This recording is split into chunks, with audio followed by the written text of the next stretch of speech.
São 5 os sentidos: olfato, tato, audição, visão e paladar. Cada um deles se encontra limitado a certos ajustes nos seres humanos. Nossas células olfativas distinguem geralmente os odores agrupados. Não somos capazes de identificar pelo cheiro, um por um, todos os elementos químicos de uma substância. Nosso tato se restringe ao toque nos objetos que obedecem à nossa mesma estruturação molecular. Não podemos, por exemplo, segurar a luz. O ouvido humano ouve os sons que vibram entre 20 e 20 mil vezes por segundo. Até os elefantes e baleias ouvem melhor. As cores que cabem em nossa retina são as do arco-íris, embora o espectro se estenda abaixo do vermelho e acima do azul. Raios infravermelhos e ultravioletas afetam a pele, mas são invisíveis aos olhos. As papilas gustativas, como analisadores químicos, também não captam todas as infinitas sutilezas dos sabores. A maioria de nós fica apenas com doce, salgado, azedo, amargo. Nossos sentidos físicos não bastam nem mesmo para a percepção do universo material em que nos movimentamos, que dirá daquele espiritual que o transcende. Precisamos da sensibilidade, que é um sentido da alma.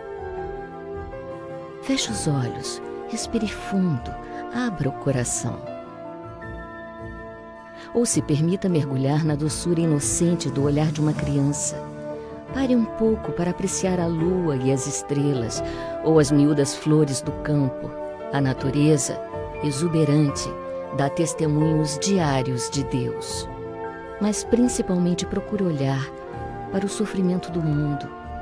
A sensibilidade é uma das pontes para o divino, por ser também uma ponte para o próximo. Na tradição africana se diz que não adianta procurar Deus do lado de fora. Ele habita o coração do homem, quer dizer, em sua capacidade de sentir. Para enxergar mais largos os horizontes da vida, é preciso alargar os sentidos.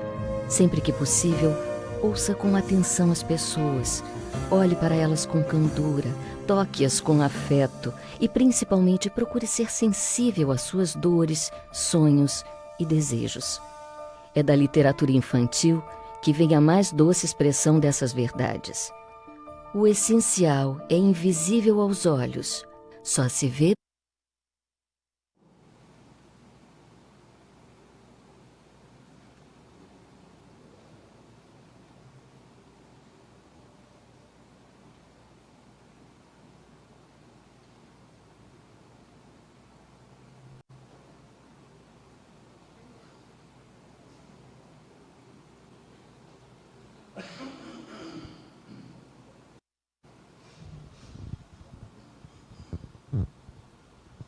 Boa noite a todos. É com muita alegria que a gente está aqui com a casa cheia, pode-se falar assim, né? Que nós estamos no nosso encontro de hoje. Nós vamos então fazer a nossa prece e depois a nossa leitura rotineira. Então vamos, todos nós, encontrar o melhor lugar na nossa vida, o melhor lugar na nossa alma, para que a gente possa sintonizar, encontrando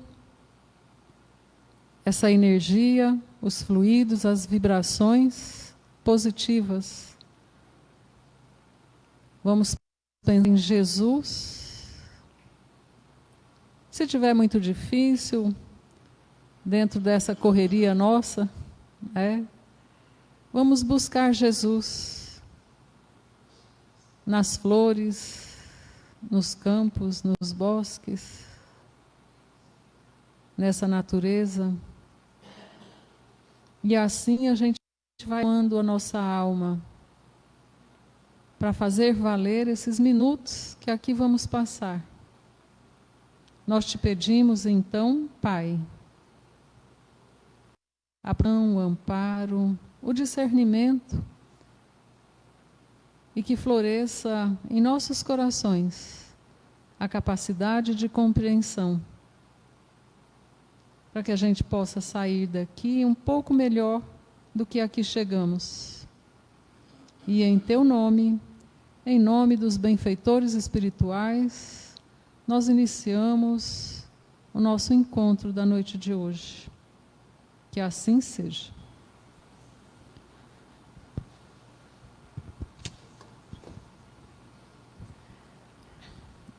Eu vou ler a mensagem exatamente do dia 8 de julho, do livro Sabedoria Todo Dia, do Lourival Lopes, onde ele nos diz assim: a condição de estar bem e a de estar mal provém da disciplina dos pensamentos, e não do fato de você ter ou não ter problemas. A mente é a base. A disciplina mental se alimenta da convicção de estar sob a proteção de Deus, de estar amparada, de nada haver a temer. Não são as condições externas, as circunstâncias, posses, que dão as sensações de estar mal e de estar bem. Mesmo diante de lutas e tempestades, afirme estar bem, para que assim fique bem.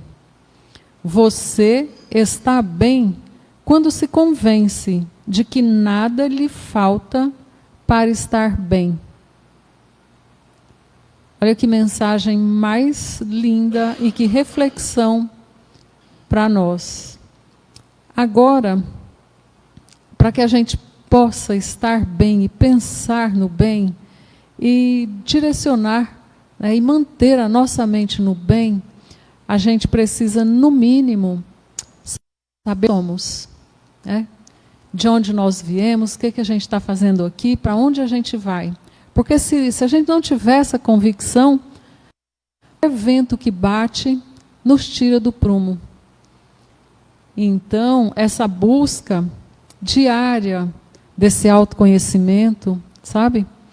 Isso nos traz uma condição de estar bem, porque a gente vai ter a consciência de que nós estamos aqui passando. Nós somos espíritos imortais numa viagem material, numa viagem nesse planeta. Então, hoje, a gente tem muita tecnologia a nosso favor. As redes sociais, WhatsApp, Instagram, e isso não é errado.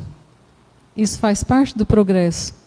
Mas qualquer coisa nos tira do foco e a atenção para fazer aquele minuto, aquela pausa para você.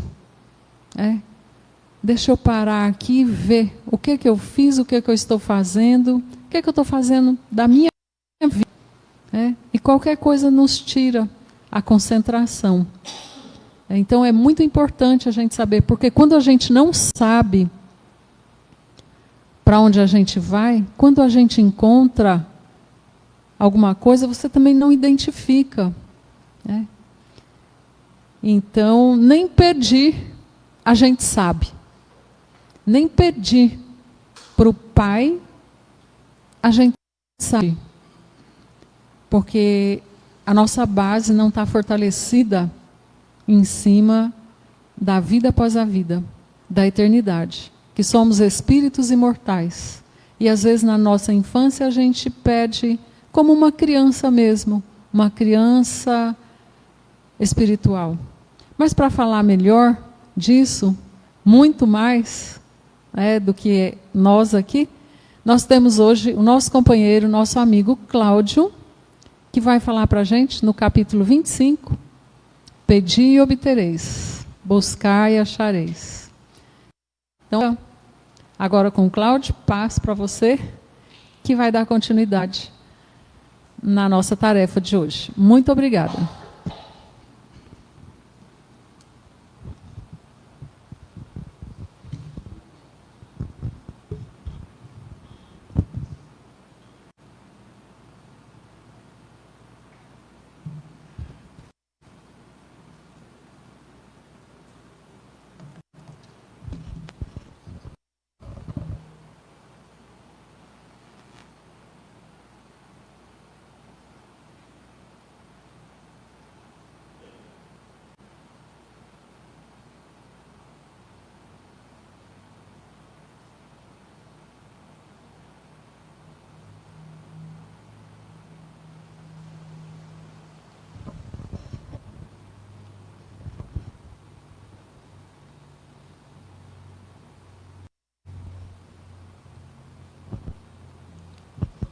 Senhoras, senhores, uma boa noite.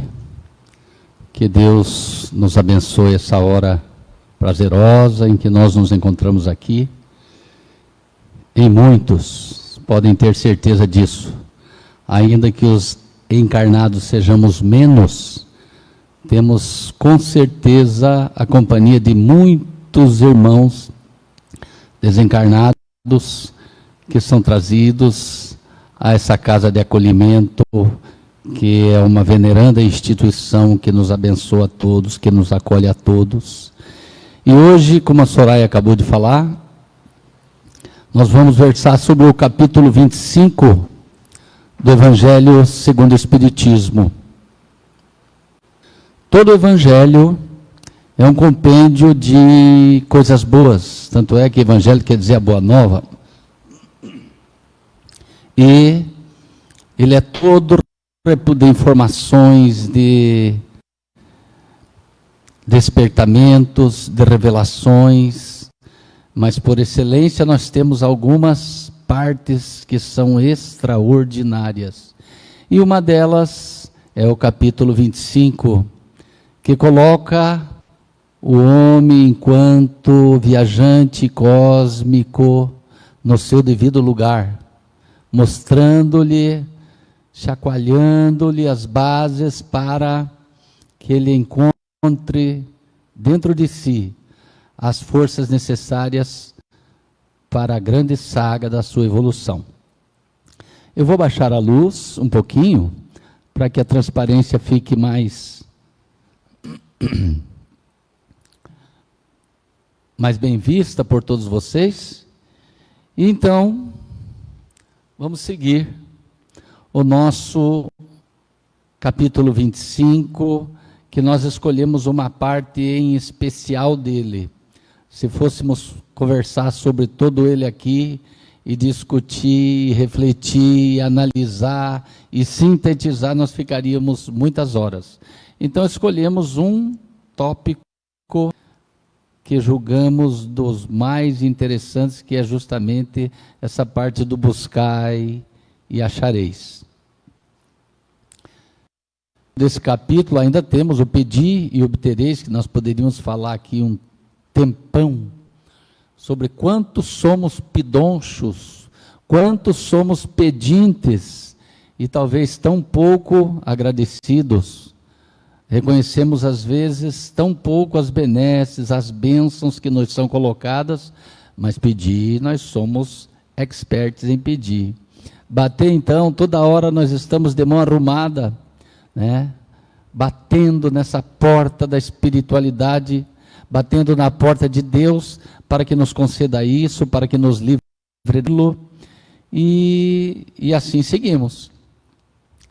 Agora, o X da questão está aqui.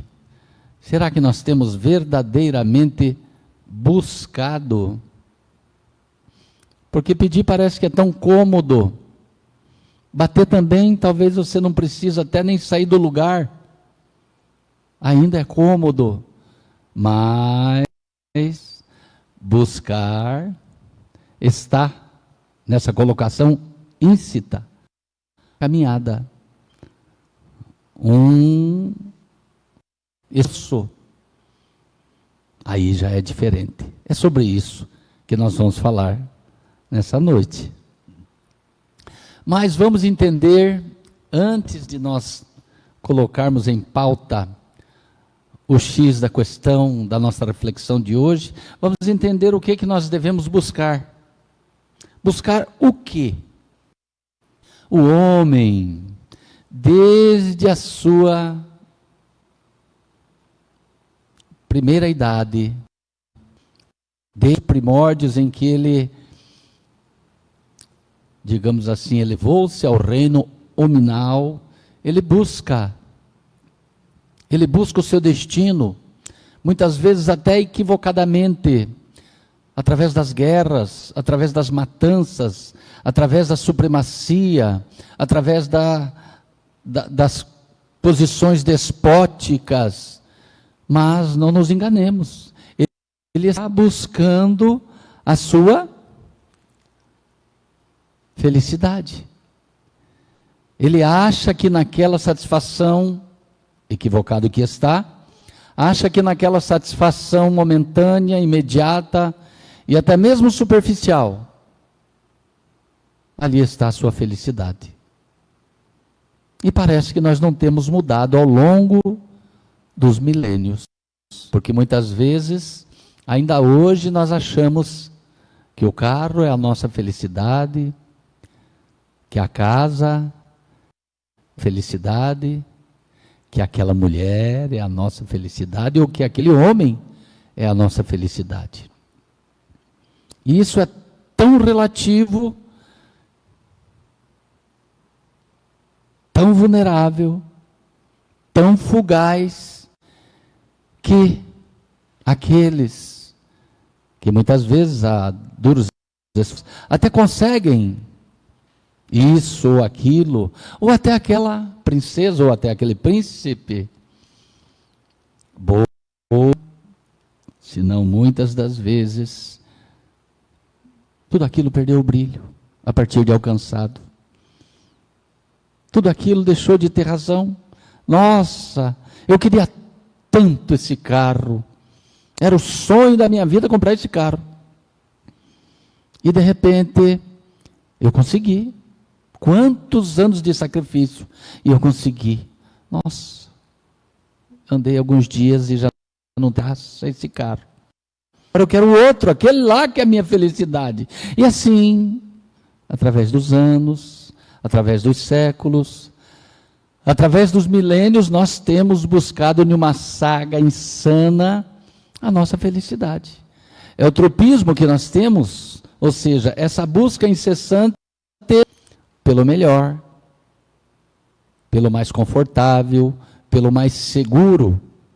E assim, quando essa evolução nos acena com essa guirlanda de luzes e de possibilidades, muitas vezes os acessórios da vida, os frais da vida nos mostram equivocadamente legal, que é gostoso, que é prazeroso, nós embarcamos. E depois nos decepcionamos. É o aprendizado, é a caminhada. Precisamos ter então essa conscientização do motivo da nossa vida, para que realmente nós cheguemos naquele ponto que daqui a pouco vai ser o X da questão. Vai ser o ponto máximo da nossa reflexão de hoje. Mas nós precisamos entender o porquê da vida. Porque a maioria de nós vivemos simplesmente um dia depois do outro. Simplesmente um dia depois do outro. Sem se aperceber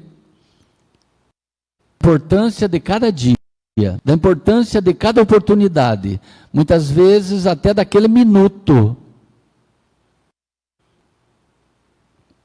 Porque para Deus e para a ordem psicológica e espiritual das coisas, não importa a quantidade. O que importa é a qualidade. É a importância daquele segundo ou daquele minuto. Pergunte ao Ayrton Senna, que tinha 1/10 de segundo na frente do Niki Lauda. a importância daquele segundo. E ele foi campeão. Então, e talvez ele passou toda a temporada meia boca, mas no dia que tinha, na hora que tinha, no momento que tinha, no segundo que tinha que ser o vitorioso, ele foi. Ele acelerou. E a corrida. Então, o que importa é a qualidade das coisas. Vamos entender isso. Somos seres com potencialidades internas a eclodirem em realizações infinitas. Olha que colocação extraordinária essa visão da doutrina espírita. Quantos seres cósmicos nós temos a eternidade para evoluirmos cada dia mais. Temos inúmeras encarnações peregrinando pela Terra. Nós muitas vezes já perdemos as contas. Quantas reencarnações nós já tivemos por aí? E pasmem, hoje nós somos o melhor do que jamais fomos. Hoje nós estamos o mais santinhos, ou mais melhorados do que jamais nós fomos. E ainda estamos muito atrapalhados. Não sei se vocês, mas eu sim, com certeza. Mas eu quero juntar vocês todos junto comigo, então vou dizer, estamos ainda, os seres humanos, bastante atrapalhados. Precisamos começar a acertar mais e a errar menos. Com certeza, como o balde de água suja que vai pingando uma gota atrás da outra de água limpa e, consequentemente, ali sendo revolvido aquele detrito que, em derramando aquela água, aquele detrito vai saindo devagarzinho. E quando você vê, a água vai se limpando. Assim é o nosso espírito, a nossa saga, assim é a nossa caminhada. Assim é o nosso processo evolutivo. Nós já tivemos inúmeras ações pela Terra e teremos incontáveis pela eternidade, algumas na Terra, outras em outros lugares, talvez uma casa até mais pobre, depende da nossa escolha, mas o futuro com certeza nos acena com residências maravilhosas aí para frente. Devemos nos conscientizar, portanto, quanto ao objetivo que devemos seguir. Sêneca, um filósofo contemporâneo a Jesus, inclusive, um filósofo grego, que foi, inclusive, um dos mais importantes conselheiros de Nero, e por muitos anos ele tentou demover Nero daquele gênio terrível, daquele gênio criminoso, e o seu esforço foi em vão. Não conseguiu. Mas ele foi um dos espíritos, com certeza, visionários, para tentar demover aquele imperador seus intentos atrapalhados. Mas ele disse uma oportunidade: se o homem não sabe aonde vai, nenhum porto lhe é favorável. Ou seja, nós precisamos entender o objetivo da vida para seguirmos por um corredor pelo menos mais ou menos alinhado. Porque fora disso, nós, daqui para trás, já temos nos desviado pelos atalhos do caminho por séculos, por milênios. E em consequência disso, olha a nossa situação. Terrícolas no mundo de provas e de expiações, passando por um período de pandemia global, muitos de nós desesperados, deprimidos, perdendo entes queridos, sofrendo com certeza uma dor que jamais a sofremos. E é interessante o papel da dor, porque a dor, antes da morte, ela nos iguala. Porque nós temos um ditado que a morte iguala a todos nós, né? Pode ser o rico, pode ser o pobre, pode ser o Zezinho da favela, como pode ser o Bill Gates dos Estados Unidos. A hora que chegar o momento de se tirar o bilhete de passagem da aduana da vida material para a dimensão espiritual, todo mundo é igual.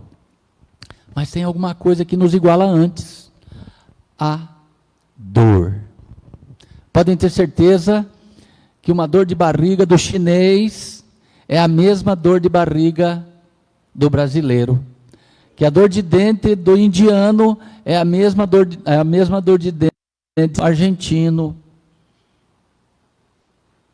Não tenho dúvidas. É a mesma dor.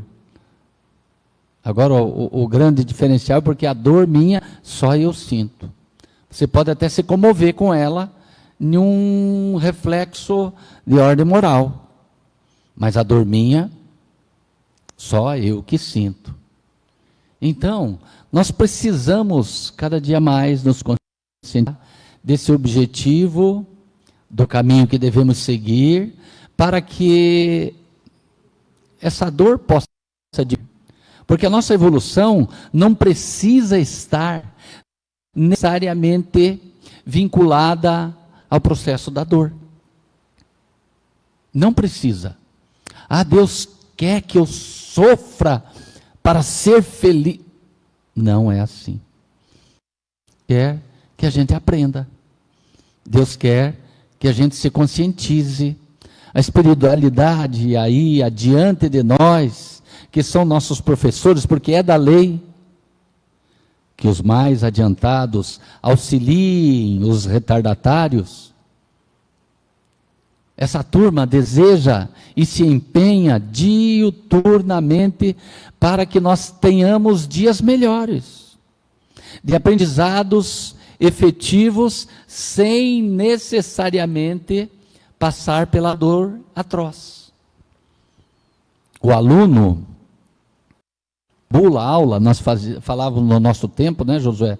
Gazeia a aula. Hoje é cabula, ou deve ter outra designação, mas gazeava a aula no nosso tempo. Aquele aluno que passava passeando, brincando, jogando futebol, namorando, em vez de ir para a escola, no dia que chegava a prova final, naquele tempo era prova final, não era prova bimestral, era final. Esses companheiros tremiam. Mas o Joso, que estudou o ano inteirinho, dedicado, nenhum dia ele faltou na aula, né, tia Hilda? Senhora que o diga. O Joso foi para essa prova nesse dia tranquilo, assoviando, chupando picolé, porque aquilo não era sofrimento para ele. Agora eu, que gazeei, que cabulei, que não levei a sério, que não estudei, aquele dia é terrível para mim. E provavelmente, a gente chamava rodar. Provavelmente eu vou rodar. Ou seja, reprovar de ano, como eu reprovei, do segundo para o terceiro ano. Então aquilo era terrível. Então vocês vejam que a mesma situação pode ser um estado de sofrimento ou simplesmente uma prova a passar por ela. E esses atalhos que nós temos tomado ao longo da nossa vivência reencarnatória é a grande problemática. Porque nós somos esses alunos que estão cabulando aula. Somos esses indivíduos que estão se atrapalhando e necessariamente precisam resgatar a sua dignidade enquanto filhos de Deus. E aí, tudo aquilo que a gente planta, retorna para a gente. Primeiro o arrependimento, depois a expiação e depois ainda a reparação. Porque não adianta nós cometermos os nossos delitos, prejudicarmos o nosso semelhante e chegar para ele, bater nas costas e dizer: meu amigo, me perdoa, tá? Eu não queria fazer aquilo, não, me perdoa, beleza? Sim. Vocês já viram o ditado que fala assim: quem apanha não esquece? Já viram isso? É uma grande verdade. Quem apanha não esquece. O indivíduo que prejudica, às vezes esquece rapidinho. Mas aquele que se prejudicou, que foi prejudicado. Então Jesus traz uma ordem nova de orientações, inclusive para esse que apanhou. Que chega para ele depois, até mesmo das orientações, grande patriarca Moisés, que dizia pelo menos, dente por dente, olho por olho. Porque antes era pior. Muito pior. Uma pessoa de uma tribo era acometida de um mal prejuízo, a outra tribo vinha guerrear com ela, matando todo mundo. Aí Moisés chega e diz: não, vamos devagar, um por um. Já é uma evolução. E daí chega o Cristo e diz assim: deixa para lá. Chega a doer. Deixa para lá. Mas Senhor, fulano chegou e me prejudicou, me deu um tapa. Perdoa. Eu não posso dar nem um pé do ouvido nele, não. Eu não posso dar nem um coice. Eu não posso pegar nem a espada e bater de banda. Não. Olha só a complicação que o Cristo trouxe para nós. Olha que evolução. E assim, é a doutrina espírita nos chamando para que nos alinhemos nesse corredor possível, para que então nós os acertemos para com o objetivo da vida. Precisamos compreender o porquê da vida. Aqui está a grande pergunta que nos dará essa resposta. Para que nós vivemos? Vivemos para buscar o nosso aperfeiçoamento. Deus nos criou simples e ignorantes, para que nós, entendo em semente, todas as virtudes, elas já estão dentro de nós. Olha que coisa interessante. Todas as virtudes e todas as nossas potencialidades já estão de nós, mas em semente. Nós precisamos o quê?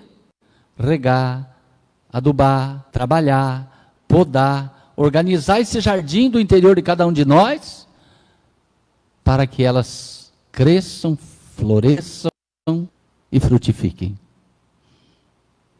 Então é o nosso aperfeiçoamento, porque Deus nos criou para a felicidade maior possível alcançável. Quando nós falamos felicidade, dá um quê de alguma coisa hermética, pronta, fechada, e não é assim. Então eu gosto de falar um estado de felicitação, porque ela é infinita. Todos os dias nós vamos buscar um pouco mais esse estado de felicidade que nunca estará pronta. Ainda que nós já estejamos pacificados plenamente, já somos seres de luz, ainda continuaremos a conquistar cada dia mais esse estado de felicidade que é infinito. Olha que coisa extraordinária. Aí vem Kardec e nos coloca a plenificação do entendimento. Nascer, viver, morrer, renascer ainda, progredir sempre, tal é a lei. Essa é a nossa saga ininterrupta e infinita. Para isso Deus nos criou. Para isso estamos aqui na Terra, que é assim ter cada reencarnação um dia de escola, um dia de aprendizado, que nós podemos até chegar no fim do dia e dizer, puxa, perdi o meu dia, não prestei atenção na aula. Aí a misericórdia do Pai, a caridade do Pai, diz, meu filho, então tá bom. Conscientizou-se que perdeu o dia? Ah, eu conscientizei. Não quero mais perder esse dia de aula. Então tá bom. Te organiza e volta amanhã. Amanhã tem outro dia de escola. Amanhã tem outra lição importante para você aprender. Mas não perca outro dia não.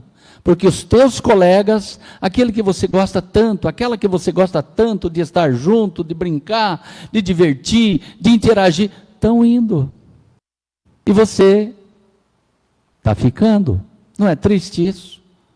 Quando a gente arruma uma turma, que no nosso caso é uma grande família espiritual, não só a consanguínea, a gente quer caminhar junto, porque é agradável.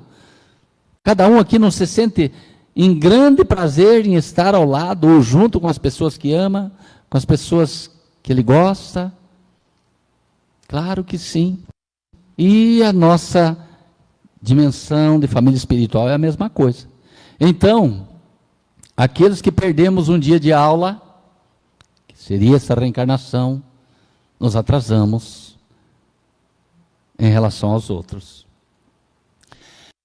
Nós diríamos que as dificuldades são imensas para essa caminhada, para essa saga que nos abraçamos, e que só por nós não conseguiríamos. Agora que nós estamos entrando no tema, que só por nós mesmos teríamos grandes dificuldades, até porque somos criados simples, ignorantes, para não acrescentar agora teimoso, vaidoso, orgulhoso, egoísta, ainda, e que precisamos desabrochar as virtudes dentro de... Então nós dizemos, puxa, mas não é fácil. E todos temos que concordar, inclusive Deus. Porque através da sua providência magistral, Ele nos coloca, se formos olhar toda a história da humanidade, um número incontável de espíritos luminares que, deixando as suas regiões de paz, de alegria, de felicidade, vêm para a Terra em condições sacrificiais para nos ajudar, a pedido desse Deus. O grande avatar que esteve por aqui encarnado, né? O espírito mais perfeito que já passou por essas bandas, Jesus de Nazaré.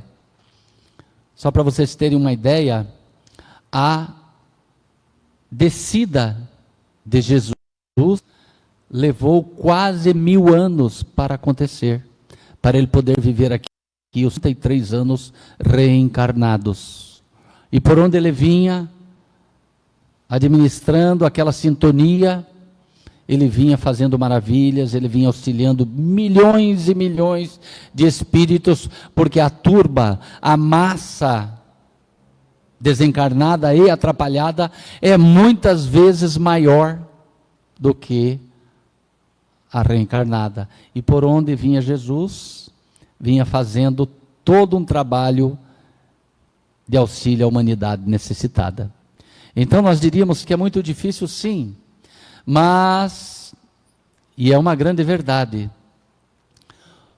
Daí o capítulo 25 do Evangelho: buscai e achareis, o batei e se vos abrirá, o pedi e obtereis, mas acima de tudo, o ajuda-te e o céu te ajudará. Que coisa extraordinária essa frase que nós vamos trabalhar agora. ajuda-te e o céu te ajudará. Se a semente não rompe a casca, o broto não rasga o solo com coragem, ele será só um grão. Olha só que coisa interessante. Assim é lá que nós jogamos, né, dona Gini? Lá na sua horta, debaixo do canteiro. Se ela não se esforça, se ela não aproveita as condições que são favoráveis e faz o seu esforço próprio, romper a casca. Ainda essa semana a mãe dizia, não, tal legume, verdura, não sei, tem a casca muito, vai demorar um pouco mais para sair os brotos. Olha aí, ó, que grande verdade. Mas vai sair. Essa semente vai aproveitar as condições de ser regada com água, de receber o sol, de receber os nutrientes minerais ali daquele ambiente, e vai dizer, eu quero sair dessa casca, eu quero me tornar um broto, e eu quero ser uma leguminosa, eu quero ser uma verdura, ou eu quero ser uma árvore frondosa, como uma castanheira de 30 metros de altura, que vai ter da extraordinária de 300, 400 ou 500 anos. Olha só que extraordinário. A borboleta, não sei se vocês sabem, a borboleta, para que ela possa ter pleno seu voo, ela precisa de todo um esforço para sair do casulo, como ali no começo está. E se alguém for lá, não, eu vou ajudar essa borboleta. Tadinha, ela precisa de auxílio para sair daquele casulo, e eu vou ajudar ela. Aí você vai lá, talvez até com a mão ou com uma pequena tesourinha, e corta para que ela saia com mais facilidade, e você acaba de ajudar uma borboleta a não voar. Ela precisa do esforço para que os fluidos possam verter para aquela inervação das suas asas, para que essa asa seja forte, para poder movimentar-se no ar e estabelecer um plano de voo. Ela quer ir para cá, ela vai em tal flor, ela vai na outra. E se você ajudar, se ela não tiver esse esforço no nascimento da borboleta, ela será deficiente. E assim somos nós. Nós precisamos desse esforço para sair da inércia. Porque sempre, quem estudou física vai lembrar o professor ensinando a gente. É um esforço extraordinário para você sair da inércia. Depois que você começa a dinâmica, tudo fica mais fácil. Mas com certeza, como a borboleta precisa se esforçar para sair do casulo, nós precisamos nos esforçar para sair desse estado do terra-terra, da condição do imediatismo, a persistência diante das coisas, a resiliência de você apanhar hoje e levantar a cabeça e continuar amanhã, e apanhar de novo amanhã, e levantar a cabeça e continuar. Isso é a persistência, que é a vitamina do triunfo de cada um de nós. Esse homem nasceu em Gênova, na Itália, e era claro que ele era um missionário. Em espírito, Cristóvão Colombo foi trazido, os guias, vislumbrasse aquele continente extraordinário que estava além mar, muito longe da Europa, do velho mundo. E Cristóvão Colombo renasce então na Itália, em Gênova, e desde pequeno ele falava na sua cidade de um sonho que ele tinha de descobrir um novo mundo, novas terras, e os seus conterrâneos faziam chacota dele, ele era um louco, ninguém deu crédito para ele na Itália, e ele sai pelas portas do fundo da Itália e vai levar o seu projeto, o seu sonho para os reis de Castela, na Espanha. E eles embarcam no sonho de Colombo. Embarcam no sonho de Colombo e resolvem financiar aquela loucura. E então, em 3 de agosto de 1492, Cristóvão Colombo, depois de arrumar toda uma tripulação, sai com 3 navios. Quem estudou história? Santa Maria, Pinta e Nina. Em busca do novo mundo, que ele só sabia que na sua retina espiritual estava desenhada naquela direção. E ele convence aqueles homens, que também eram aventureiros, e mar adentro se deslocam por dias, semanas, meses, e depois de mais de 2 meses, no dia 10, melhor, no dia 11 de outubro de 1492, já altas horas da noite, a tripulação se amotina. Colombo já estava deitado e foi chamado às pressas. Chega em cima da embarcação, estava toda a tripulação de uma das naus, reunida, amotinada, e queriam um posicionamento de Colombo. Queriam voltar, porque a comida já está acabada. Praticamente não tinha mais comida. E a água, restavam alguns últimos carotes de água. Colombo, você quer nos matar. Vamos voltar. E Colombo, com certeza, intuído pela espiritualidade, senhor de si, na autoridade que ele competia, a grande missão, ele diz: não, nós vamos continuar. Nós estamos a 1 metro de Deus, e eu quero que vocês confiem em mim, e nós vamos continuar. 24 horas depois, 2 horas da manhã, Rodrigo de Triana, um dos marinheiros, guardando a noite, grita a brados altos: terra à vista.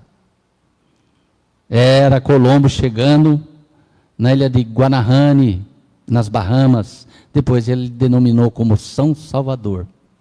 24 horas depois, ele acreditava, confiava em Deus e queria seguir o seu destino. Então a persistência em nossa vida, com certeza, é a vitamina do triunfo.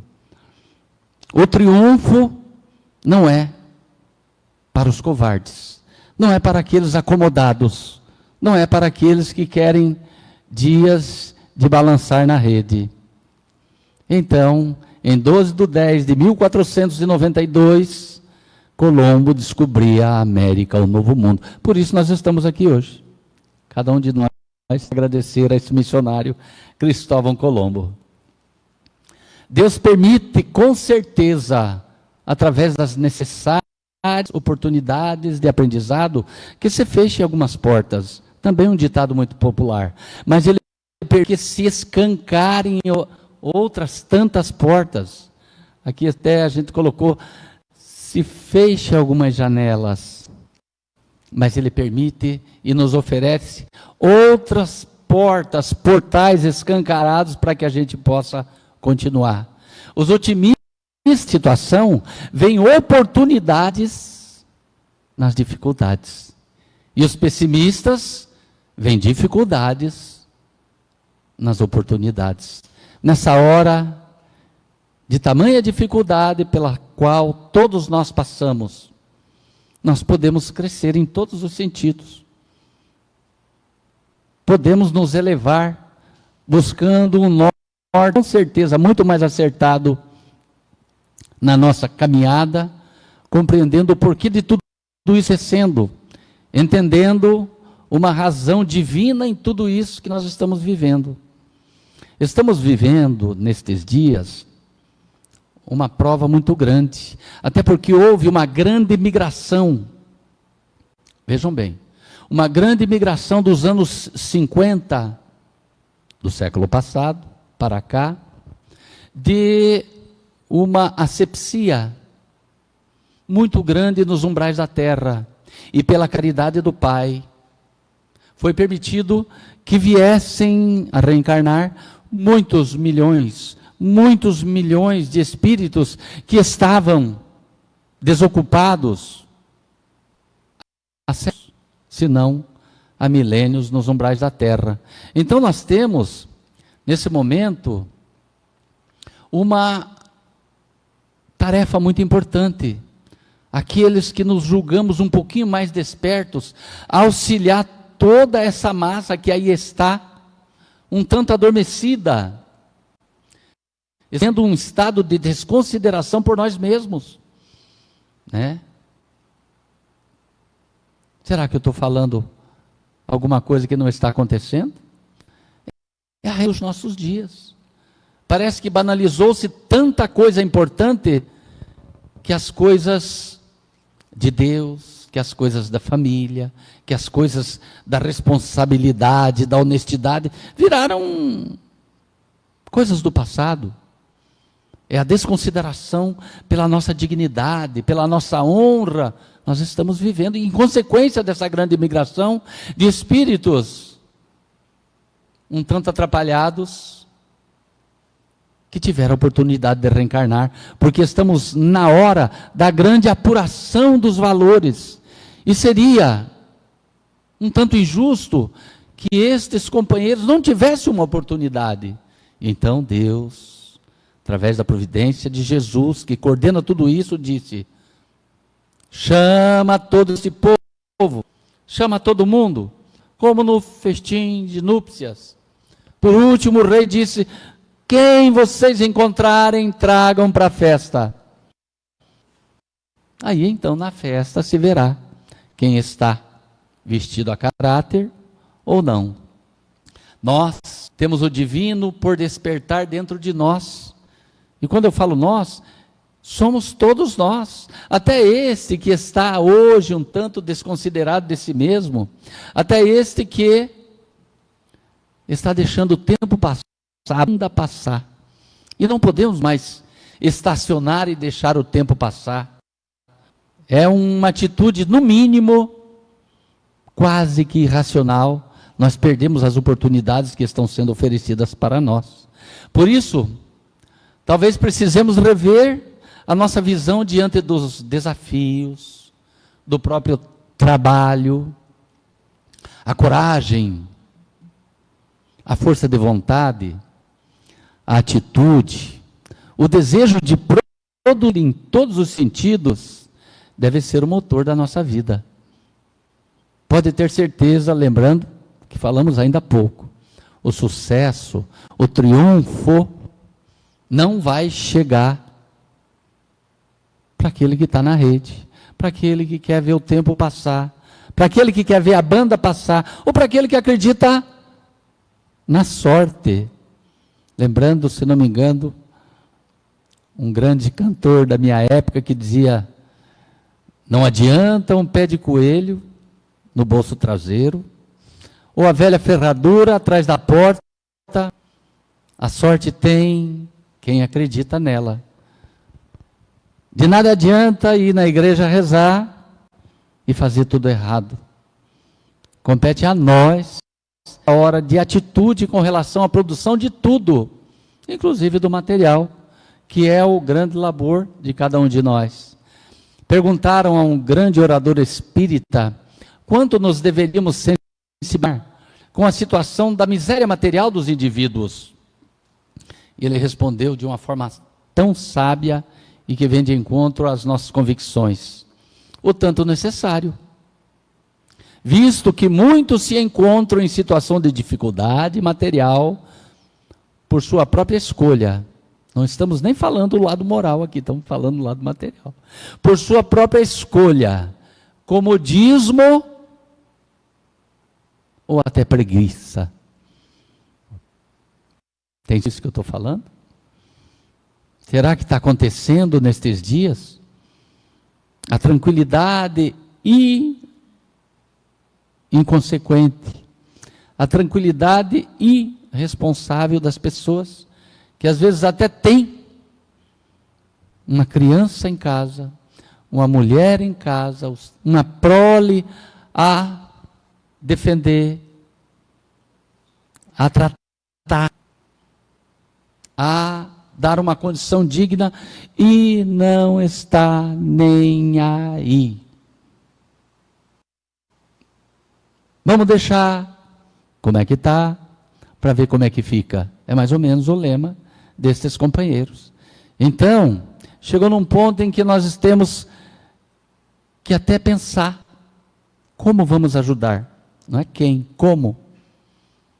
Ajudar aquele que realmente, como a parábola está dizendo, ajuda-te e o céu te ajudará. Deus não vai vir mover uma palha que seja da nossa responsabilidade. Agora, eu tive o meu ímpeto, eu tive o meu esforço, eu saí da inércia em busca. Nós teremos com certeza todo um apoio na nossa saga de conquistas espirituais e mesmo materiais. O homem de bem é um homem produtivo, é um homem progressista. O homem de bem não é o homem que se acovarda diante das dificuldades, diante do trabalho. Hoje me contava o meu irmão alguma coisa nesse sentido, que ele precisava tanto daquele funcionário que não faltasse naquele dia. E aí deu certas horas da manhã e não apareceu o companheiro, e ele ligou, né? Ligou para o companheiro e disse: nós precisamos ter tal coisa, que nós temos responsabilidade perante outra pessoa que está nos aguardando.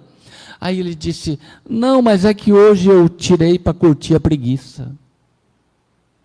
Vocês acreditam uma coisa dessa? Hoje eu tirei para curtir a preguiça. E não se enganem, não é um, não é dois. Somos milhares, não milhões, que temos essa cabeça. Então, esse companheiro que não tem a alegria de trabalhar, conseguir as coisas materiais que se acabam. Imagina o esforço para a luta da reforma íntima, diante dos desafios mais profundos da vida. Então, realmente nós estamos passando por um momento muito delicado da história da humanidade. Aí o Evangelho é a nossa tábua de salvação, é o nosso ferramental extraordinário para, primeiro, nos auxiliar, porque a gente só pode ajudar quando a gente tem condições de ajudar, só dá quem tem. Então, primeiro o Evangelho, mostrando que a reencarnação é o nosso veículo, que Jesus é o nosso roteiro e destino, e acima de tudo, precisamos confiar em Deus, porque a nossa primeira relação, para a nossa evolução, para a nossa saga, a primeira relação nossa é para com Deus, a segunda relação conosco mesmo, e a terceira relação é para com o outro.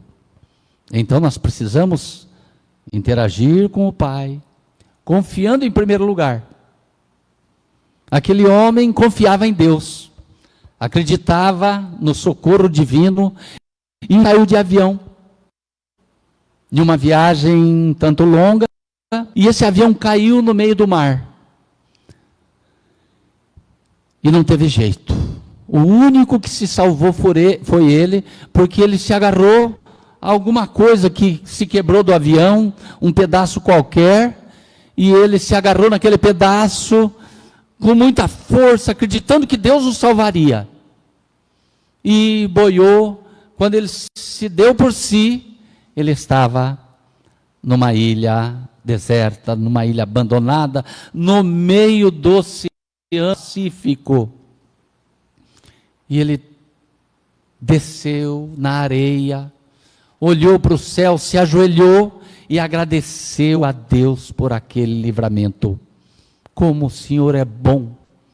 Olha só, que pena que os outros não puderem ser salvos, mas eu fui salvo. Muito obrigado. E aquele homem, então, acreditando em Deus, era um homem produtivo, um homem progressista.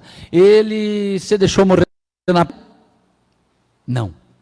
Ele correu, fez ferramentas de pedra e conseguiu, com aquelas ferramentas de algumas pedras afiadas, amarradas em pedaços de pau, derrubar algumas pequenas árvores e fazer uma choupana de pau a pique, que lhe dava uma proteção contra as intempéries e contra os possíveis animais ferozes da ilha. E ele, logicamente, o que mais foi fácil para ele é já arrumar um jeito de pescar. Então ele pescava, tomava água de coco e morava naquela choupana de pau. E estava feliz.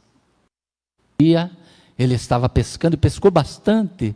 Ele disse: puxa, agora eu vou poder secar bastante peixe, eu vou ter muitos dias peixe guardado para comer. Como Deus é bom! Muito obrigado, porque eu confio. E de repente ele olha para trás, e qual não foi a sua surpresa? A casa tinha pego fogo. Ele levou quase um mês para fazer aquela casa de pique, e em chamas, toda destruída, em um fogaréu imenso. E ele então caiu de joelhos e disse: meu Deus, o Senhor não tem dó de mim? O Senhor sabe que eu preciso daquela casa, o Senhor sabe que eu preciso daquela palhoça, o Senhor não vê a ação, meu Deus. Eu confio tanto no Senhor. Quando ele estava nesse lamúrio, ele sentiu uma mão no seu ombro, e ele se assustou, e voltou, e quando foi a sua surpresa? Um marinheiro, que chegou para ele: vamos, meu rapaz, nós viemos buscá-lo. Ele diz: mas como? Eu estou aqui há quase 6 meses, como é que souberam que eu estava aqui? Aí eu disse: está vendo lá longe o navio, a muitos quilômetros de distância? O capitão observou seus sinais de fumaça, parou o navio e pediu que eu viesse aqui. E eu vindo aqui te encontrei. Vamos embora, você está salvo. Olha só. Os sinais de fumaça foi a casa dele pegando fogo. Quantas vezes a nossa casa queima ao longo de uma vida? E nós temos o mesmo ímpeto do nosso irmão aqui. Queremos blasfemar. Ainda que digamos: não, eu acredito em Deus, eu confio em Deus. Mas naquele momento em que nós somos chamados à prova: puxa Deus, como é que o Senhor fez isso comigo? Por que não fez com o outro? Por que fez isso comigo, Senhor? Não entendendo que já já alguém vai pôr no nosso ombro a mão e vai dizer: puxa, que bom que aconteceu isso com você, porque isso foi um livramento, ao invés de ser uma desdita. E tudo isso acontece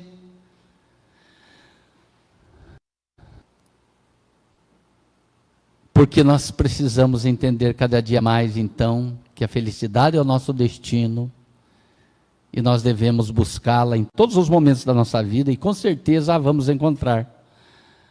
Façamos o que é da nossa responsabilidade e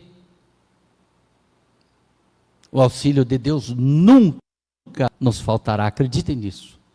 O auxílio do Pai nunca nos faltará, porque Deus é o Deus de amor, que faz com que nasçam as plantas, que faz a dinâmica do animal, do homem, do mundo, que faz maravilhas tantas pelo seu amor tão profundo. Deus é Deus de amor, que muda o ninho dos nossos pensamentos em ninhos de luz, que transforma as nossas ideias em ação, que nos conduz, ou que nos deixa cair para compreendermos Jesus. Deus é Deus de amor, que nos deu os pés para que haja caminhada, que nos deu as mãos para dar trabalho à enxada. Deus é Deus de amor, que nos deu a cabeça para pensar, nos deu o coração para amar. Quem aceita o ódio não pode cantar. Deus de amor, que tudo faz sem usar alarde, que tudo fez mesmo que achemos tarde, e que nunca diz, vós sois covardes. Deus é Deus de amor, que nos deu a voz e nos ensina a falar, que nos deu a voz e nos ensina a cantar, que nos dá o coração e nos convida a amar. Então Deus é um Deus que sustenta o homem quando a vida vai linda, que ampara o homem nas suas horas de dor. Por isso temos que dizer ainda que Deus é Deus de amor. Uma boa noite a todos, muito obrigado, que assim seja.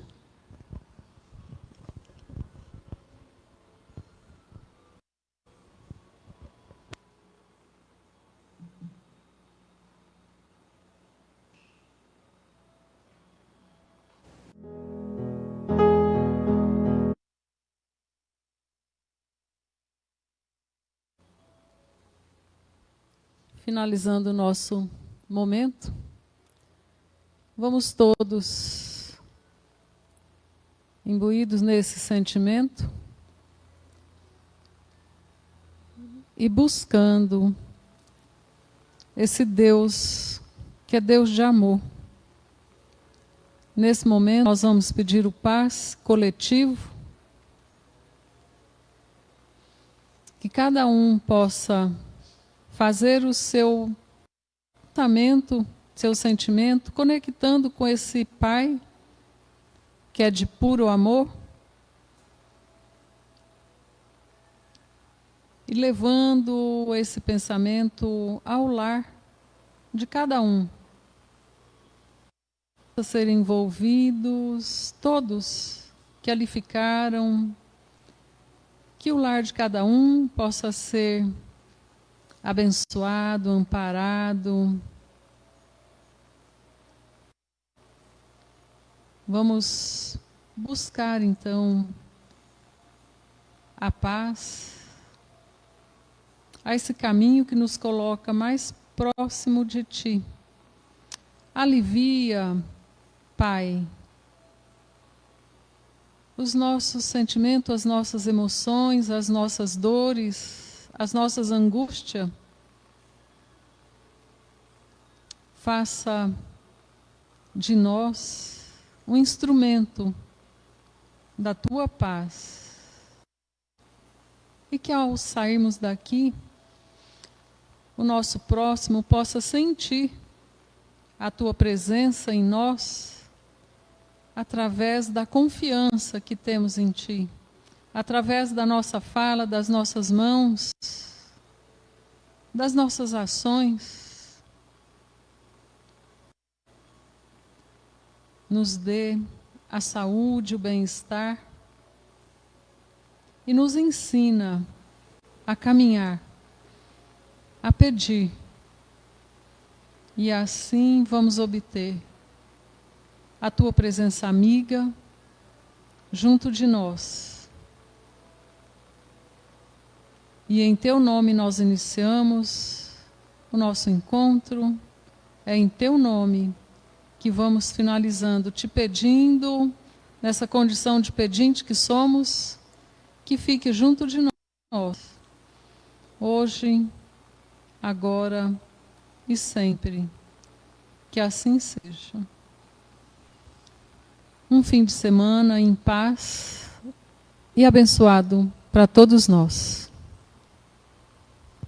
Que assim seja.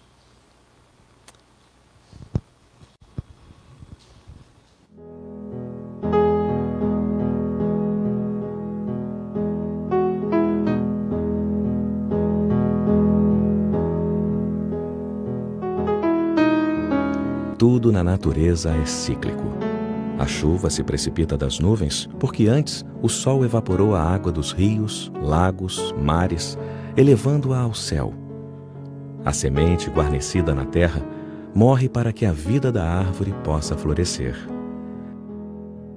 Mesmo o sol, nossa estrela amarela, um dia vai se apagar e então se tornar parte de uma nebulosa, berço de novas estrelas.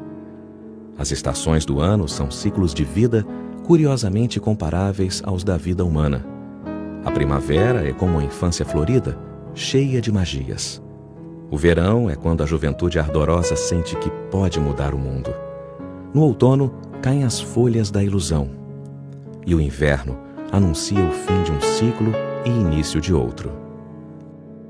Carlos Drummond de Andrade, o grande poeta brasileiro, dizia crer numa outra estação.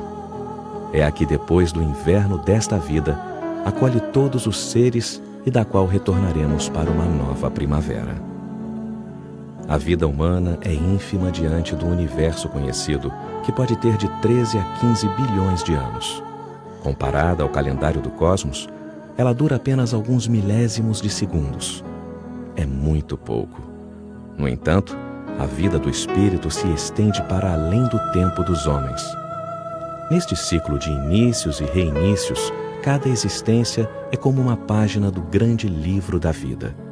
Nada se perde, tudo evolui. Então, não se desespere quando se anuncia o momento da despedida de quem você ama. Será um até logo. O mundo nos ilude, porque nossos sentidos não alcançam senão um pequeno espectro da natureza. Mas o coração sabe, sente e, iluminado pelo conhecimento, não deixa de chorar a saudade, mas também não deixa de ver no corpo que se cala a porta da gaiola que se abre para que o espírito possa seguir viagem. Enquanto nos movimentamos na realidade física objetiva, é imperioso acumular na consciência os tesouros do amor e da sabedoria, os únicos que poderão nos ajudar quando chegar o momento e que servem sempre como um passaporte para dias mais felizes, seja nesta ou em qualquer outra estação. O universo é o livro da vida no qual o espírito escreve sua história.